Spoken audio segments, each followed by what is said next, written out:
Dahil sa landslide ay pansamantalang limitado muna sa mga residente ang Cannon Road sa Benguet, isa sa mga daan papuntang Baguio. Ang sitwasyon doon pati sa ilang pasyalan sa City of Pines, sa live na pagtutok ni Darlene Khan. Darlene?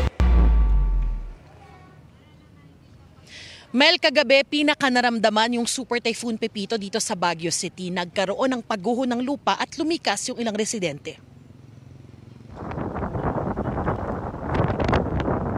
Walang humpay na buhos ng hula na sinabayan ng malakas na hampas ng hangin ang naranasan sa Baguio City sa kasagsagan ng Super Typhoon Pepito. Halos mag-zero visibility na.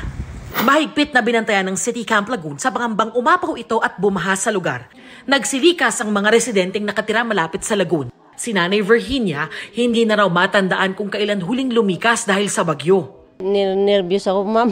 Ano po pinagdasal niyo kagabi? Dahil siyempre, hinto na po yung bagyo. Makauwi na kami. Siyempre, hindi na po naman natin po inaasahan kung aapaw yung kanal o hindi. Kaya mas maaga nang nailikas namin yung mga bata, pati mga kapitbahay namin.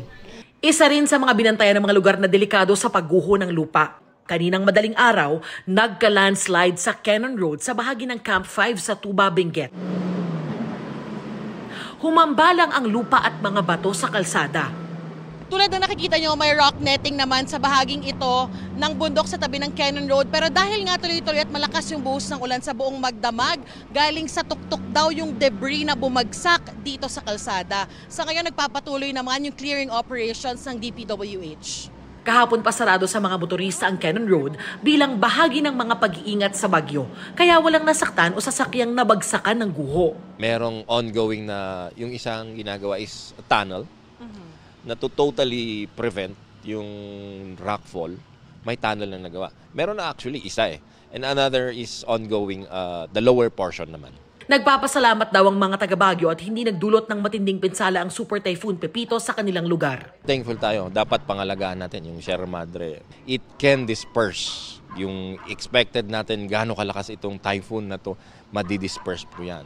Along with our Caraballo Mountains and the Cordillera Mountains, doon po siguro ang naging epekto which we saw with this typhoon, Super Typhoon nga Super Typhoon Pepito. Ang mga isinarang public park at tourist spot sa Baguio kahapon dahil sa masamang panahon, bukas na muli ngayon. Masaya po. May mga kasama po kasi akong bata Sa loob lang kami ng bahay kahapon. Pero okay naman po ngayon, nakalabas na kami.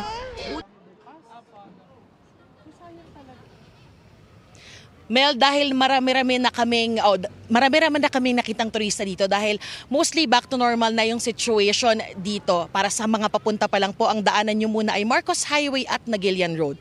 Yan ang latest mula rito sa Baguio City. Balik sa iyo, Mel. Maraming salamat sa iyo, Darlene Khan.